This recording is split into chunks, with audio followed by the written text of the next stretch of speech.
Shalom semua, Tuhan Yesus telah dilahirkan. Ini hal-hal yang terbaik seperti mimpi. Yesus Kristus datang di bumi ini dan datang di hati kita semua. Tahun 1962 saya bertemu Yesus Kristus. Sebelumnya, di dalam hatiku tidak ada Yesus Kristus.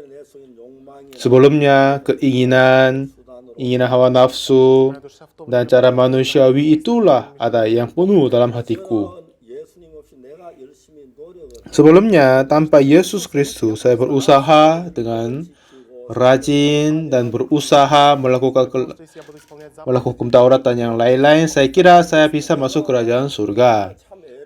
Dan saya sungguh-sungguh berusaha melakukan yang baik tetapi tidak berhasil. Karena Adam setelah berbuat dosa, setelah itu Kejadian 4 berikutnya, Alkitab berkata Adam dan Hawa meninggalkan Tuhan dan mendengarkan ular. Dan apa yang terjadi selanjutnya, ini menyatakan di dalam kitab suci. Di situ ada anaknya, namanya Adam, Kain dan Habel, dan ini berdua mempersembahkan kurban kepada Tuhan. Kelihatannya mereka bagus, tetapi Tuhan tidak mau terima persembahan dari Kain. Kalau dia diterima, Tuhan, apa yang bermasalah di dalam persembahanku? Kalau kasih tahu saya akan memperbaikinya, dia harus bertanya dan memperbaiki. Tetapi melainkan itu, Kain menjadi sangat panas dan mukanya muram. Ya, kalau persembahannya tidak diterima kepada Tuhan, kenapa dia harus merasa marah? Oh Tuhan, mungkin persembahanku tidak baik dan ada masalah. Kasih tahu, saya akan memperbaiki, akan mempersembahkan apa yang engkau menyenangkan. Dan kepada Habel, bagaimana kamu mempersembahkan kepada Tuhan jadi diterima? Tolong kasih tahu. Kalau dia belajar darinya, itu baik. Tetapi melainkan itu hatinya menjadi sangat panas. Akhirnya dia membunuh Habel adiknya. Ini adalah yang fenomena dinyatakan kepada orang-orang yang pembuat kejahatan. Banyak orang berusaha memperbaiki pikiran dan perbuatan, tetapi kita semua yang berbuat dosa, pikiran-pikiran dari iblis memimpin kita manusia. Jadi, apa yang kita melihat, semua dapat dilihat sesuatu yang berbuat jahat, sesuatu yang merasa marah, dan sesuatu kondisi untuk persyaratan untuk kita berbuat buruk dan melakukan yang jahat.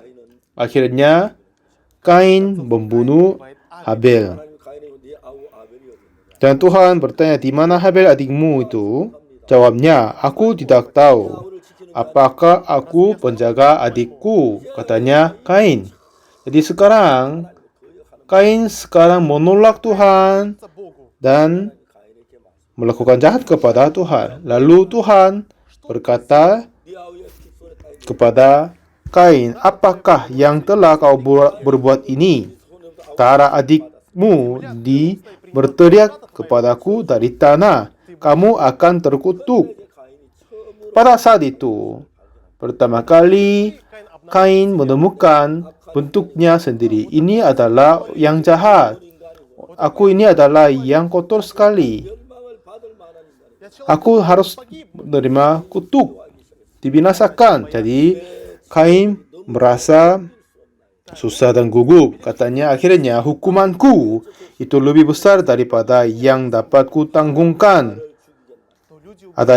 Pasti akan ada yang membunuh saya, katanya. Tapi Tuhan berkata, sekali-kali tidak. Barang siapa yang membunuh Kain akan dibalaskan kepadanya 7 kali lipat. Dan Tuhan memberikan tanda pada Kain, dia tidak dibunuh. Kalau kita membaca Kejadian pasal 4, kita menemukan hati manusia sudah jauh berbeda dari hati Tuhan. Jadi seseorang yang arogan sekali, pada saat mereka memulai persembahan dan melakukan kehidupan rohani, mereka tidak bisa memahami maksud Tuhan di dalam Alkitab. Mungkin saya berbuat sesuatu baik akan dibenarkan. Kalau saya menyesal dosa, meminta ampun akan berhasil. Kalau saya berusaha melakukan hukum Taurat akan diterima. Jadi mereka semua berbuat cara yang terbaru dan dengan cara ini berusaha melayani kepada Tuhan. Tetapi cara-cara ini semuanya asal dari manusia, bukan asal dari Tuhan. Pada saat saya memulai kehidupan rohaniku, satu ketika saya terasa susah karena permasalahan dosa dan kesulitan datang kepadaku. Dan aku ini adalah seorang yang jahat dan harus dibinasakan. Ini yang saya dapat ketahui. Pada saat itu saya memulai membaca Alkitab dan berusaha mencari hati Tuhan. Yang heran adalah semakin banyak saya membaca Alkitab, apa yang kata di dalam kitab suci adalah sudah jauh berbeda dari pikiranku. Jadi Alkitab berkata tidak masuk ke dalam surga karena perbuatan kita adalah baik. Walaupun kita berbuat sesuatu yang baik, tetapi ini tidak cocok, tidak akan diterima kepada Tuhan. Tidak perlu, walaupun kita berusaha dengan baik-baik, tapi tidak akan berhasil masuk ke dalam surga. Atau berdoa sungguh-sungguh, ini tidak cukup. Saya terkaget pada saat membaca Alkitab. Alkitab selalu berkata, ini bukan caranya sebenarnya. Tuhan tidak sama sekali meminta apa-apa kepada kita manusia. Karena kita manusia terada di dalam dosa, apa saja yang manusia berbuat, tetapi manusia tidak dapat diselamatkan oleh perbuatannya. Jadi, Tuhan mempersiapkan satu orang, yaitu Yesus Kristus, untuk menyelamatkan kita manusia dari dosa. Hanya oleh Yesus Kristus sajalah kita bisa menerima keselamatan Tuhan. Jadi biar Tuhan memberi keselamatan kepada kita, biar Dia mengharapkan kita membuang semua segalanya. Dengan ini, Tuhan harapkan kita menerima hasil dari Yesus Kristus. Jadi kalau kita melihat kehidupan sehari-hari kita, ada dua rumah yang besar. Satu adalah rumah yang terbesar dari perbuatan oleh Yesus Kristus. Lalu ada yang diperbuatan rumah dari perbuatan kita baik. Tuhan melihat kedua ini. Tuhan menerima rumah yang dibangun oleh usaha hasil dari Yesus Kristus. Tetapi Tuhan tidak sama sekali menerima apa saja yang keluar dari kita sendiri. Tapi kita manusia tidak. Kita berpikir tidak. Kita memusahkan pikiran dirinya sendiri. Karena saya berbuat ini yang lain dengan baik-baik, kiranya kita begitu. Pada saat saya mengikuti sekolah minggu,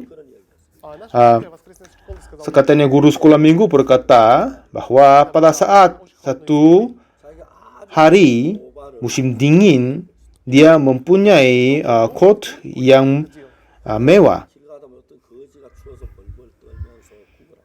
Tetapi pada saat itu dia menemukan seorang pengemis di pinggir jalan sambil merasa dingin sekali. Tidak ada yang membantu dia. Jadi akhirnya dia melepaskan bajunya itu, coat itu, lalu kasih kepada pengemis.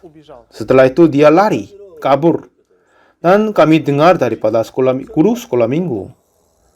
Waktu itu saya kira itu adalah bagus dan indah sekali. Tapi pada waktu itu saya masih belum bisa melepaskan baju dan memberikan orang lain. Satu ketika saya punya uang. Ini uang darurat, jadi saya simpan dengan baik-baik. Tetapi satu ketika saya memberi ini kepada pengemis. Lalu saya juga kabur, lari ke rumah. Saya terasa sangat-sangat baik setelah saya melakukan ini. Ya, saya memberikan uang ini kepada pengemis. Ini uang yang saya simpan lama tapi berikan kepada pengemis. Jadi apa? Kebenaran sendiri, keperbaikan sendiri mulai menimpan di dalam hatiku.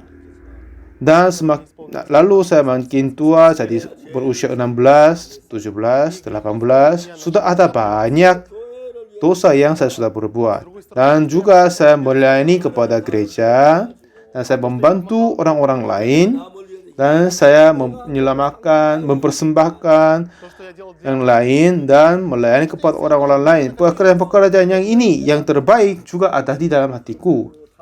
Dan setiap kali saya berpikir pada saat saya memberi uang kepada pengemis, saya merasa senang. Ya, saya melakukan sesuatu yang baik, pasti Tuhan akan menerima saya. Karena saya membantu orang miskin ini, Tuhan akan memberkati saya. Aku melayani kepada yang miskin, jadi Tuhan pasti akan menerima saya. Waktu itu, pada saat saya maju kepada Tuhan, sesuatu yang saya berbuat baik dan melakukan hukum Taurat dan yang lain, dengan ini saya selalu pergi maju kepada Tuhan. Tetapi saudara, setiap kali saya berpikir begitu, saya merasa senang sekali. Walaupun tidak ada orang yang mengaku, tetapi saya sendiri merasa senang dan selalu berpikir itu. Iya, saya berbuat baik. Tuhan akan mengembirakan kepadaku. Pada saat datang ke surga, Dia akan memberikan banyak upah dan hadiah. Pada saat saya berada di dalam pikiran-pikiran ini, tetapi pada saat saya membaca Alkitab, saya bisa menemukan betapa jahatnya aku ini. Jadi kedua kebenaran berada di sini. Yang satu, kebenaran Yesus Kristus yang mempersiapkan oleh Yesus adalah kebenaran sama dengan Yesus yang punya. Tetapi kebenaran yang aku punya adalah sedikit. Cuma membantu orang yang miskin, memberi uang kepada pengemis. Tapi aku mau ini adalah besar sekali. Selalu saya berpikir dan saya mengandai apa yang saya berbuat ini. Tetapi pasti akan ada yang melebihinya.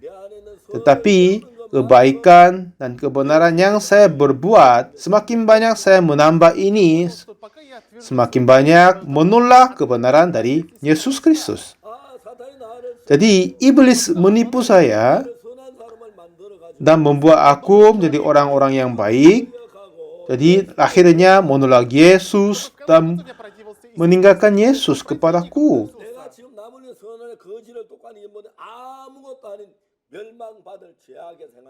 Jadi sekarang apa yang saya berbuat demikian, ini semua hal yang membawa aku menjadi kutuk. Tuhan kasih tahu ini. Tetapi sampai sekarang, untuk memandang apa yang saya berbuat baik, dan saya menganggap diri aku melakukan kehidupan rohani dengan baik-baik, dan saya adalah orang beriman, dan saya sayang sekali membuang semua pekerjaan baik dari dirinya sendiri.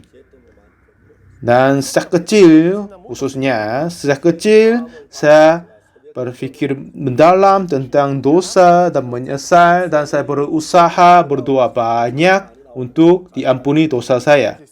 Memang anak muda berusia 16, 17, 18 tidur panjang kan? Tapi pada saat itu saya terasa susah karena dosa. Jadi saya bangun pagi-pagi, selalu datang di gereja dan menyala bel persiapan. Bel persiapan nyalain dulu.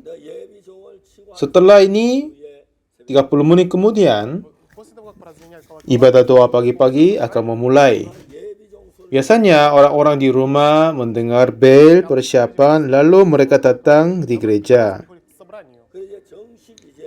Setelah itu, menyala bel tetap akan memulai ibadah doa pagi-pagi.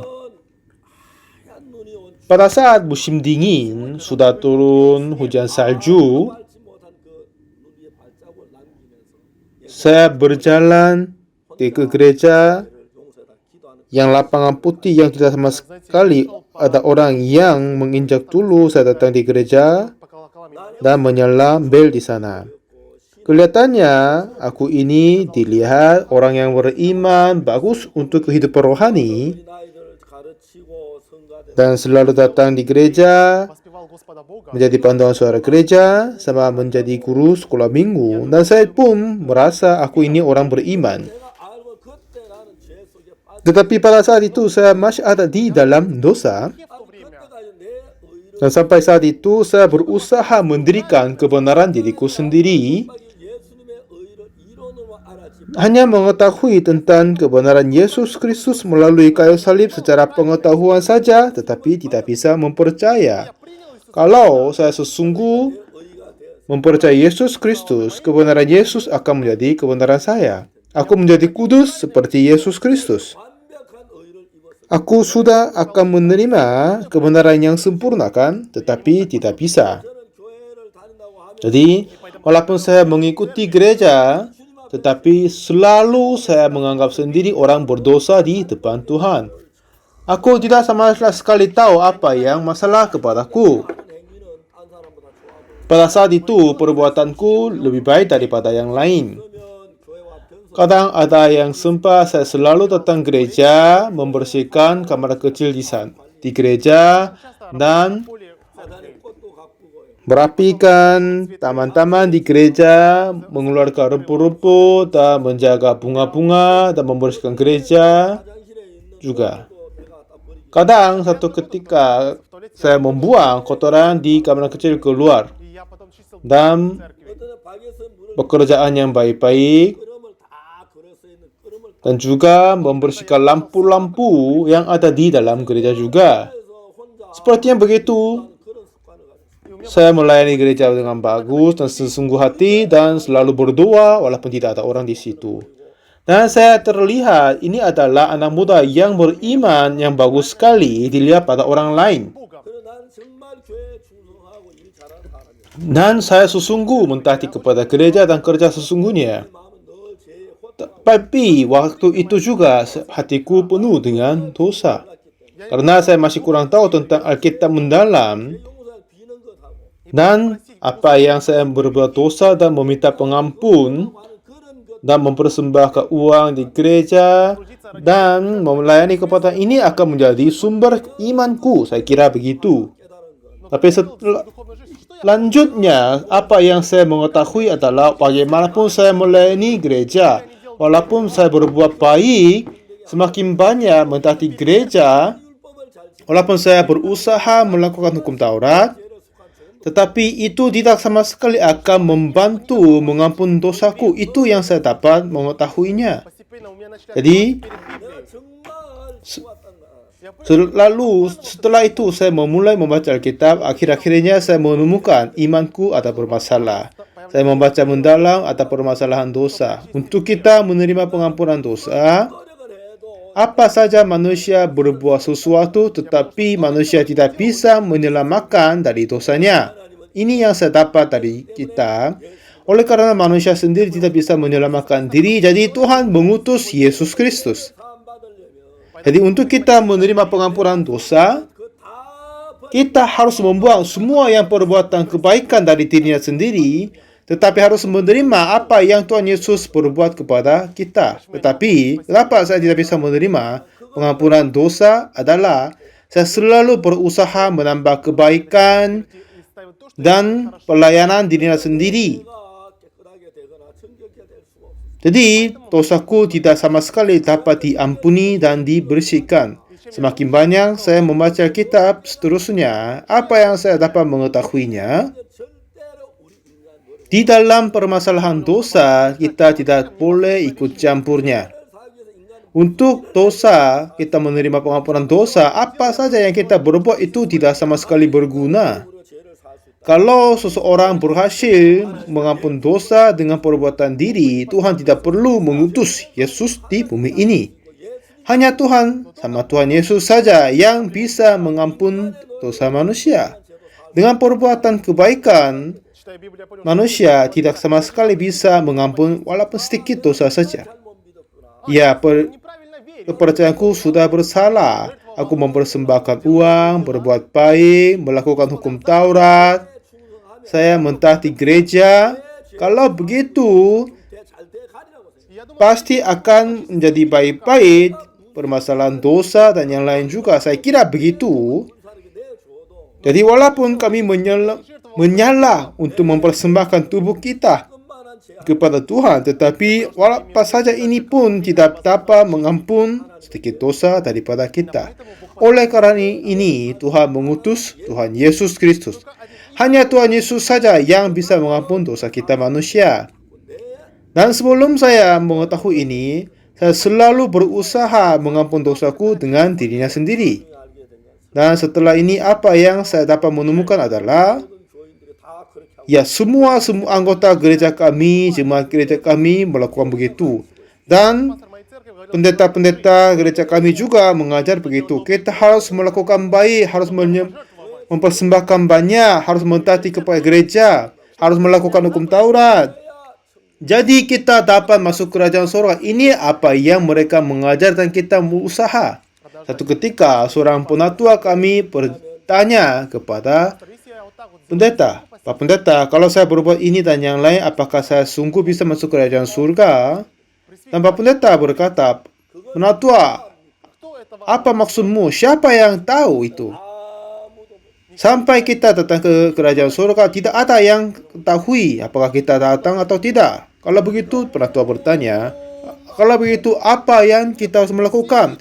Katanya pendeta, kita harus mentaati sesungguh hatinya, segenap hatinya, mengasihi sesama manusia dan kepada Tuhan. Dan dengan ini pun masih kurang tahu apakah sungguh bisa masuk kerajaan surga atau tidak. Pada saat saya mendengar ini, saya terasa kaget. Dan setelah itu, semakin banyak saya membaca Alkitab, dengan perbuatan diri sendiri, kita tidak dapat diampuni dosa kita. Walaupun kita mempersembahkan dirinya sendiri sampai jiwa dan yang lain-lain, tetapi ini tidak sama sekali dipergunakan untuk pengampunan dosa kita. Karena hanya Yesus Kristus saja yang dapat mengampuni dosa kita. Hanya Yesus Kristus saja dapat bekerja untuk permasalahan dosa. Kecuali pekerjaan Yesus Kristus, tidak sama sekali ada yang bisa mengampun dosa kita. Tidak ada yang dapat menguduskan kita. Tidak ada yang bisa membersihkan kita. Jadi, semua cara yang kita mempunyai ini harus terbuang, dan lalu kayak perbuatan kebaikan dirinya sendiri, membuang, tidak absen ibadah selama 10-20 tahun, dan mempersembahkan sepuluhan, ini pun harus dibuang semuanya. Dan semua yang kami melakukan kepada Tuhan ini bukan apa-apa, tetapi Tuhan yang berbuat untuk kita, inilah yang kita harus terima. Dia mati di atas kayu salib, dan apa yang dia berhasil di atas kayu salib, itu sajalah kita dapat menerima pengampunan dosa. Tetapi kita sampai sekarang berusaha menerima pengampunan dosa karena perbuatan dirinya sendiri. Kalau kita membaca Matius, setelah Yesus dilahirkan, Herodes mau membunuh Yesus Kristus. Dan roh-roh jahat, mereka selalu menghalangi pekerjaan Tuhan Allah. Jadi Maria sama Yusuf, mereka harus pergi ke Mesir. Pada saat mereka masih berada di dalam Mesir, waktu itu Herodes membunuh semua laki-laki di sana di bawah 2 tahun. Karena dia mau menjaga posisi sebagai raja. Dengan ini, mereka mau membunuh Yesus Kristus. Tetapi Tuhan Yesus tidak datang untuk mengambil posisi raja dari Herodes, tetapi mengampun dosa kita. Jadi, untuk pengampunan dosa kita, hanya Tanggungkan kepada Yesus Kristus. Tidak boleh kita ikut campur. Jadi hanya oleh anugerah dari kayu salib kita menerima pengampunan dosa. Tetapi ada yang masih menghargai ini, tetapi mereka sungguh masih berusaha, mereka dapat mau usaha membenarkan karena perbuatan diri. Ini adalah yang mengabaikan maksud Tuhan. Dengan cara itu tidak dapat diampuni dosanya. Tuhan tidak sama sekali mengaku dosa kita telah dihapuskan karena perbuatan kita. Tuhan tidak sama sekali berkata kita dikuduskan karena kita berbuatan baik. Tetapi pada saat Tuhan berkata kepada kita kudus, pada saat Dia melihat Tuhan Yesus mati di atas kayu salib. Pada saat Tuhan Allah melihat darah Yesus Kristus, dengan ini Tuhan menyatakan, aku telah membenarkanmu. Kita percaya Yesus. Itulah kita yang percaya dan menerima anugerah Tuhan. Terima kasih, sampai ketemu sesi berikutnya. Terima kasih banyak.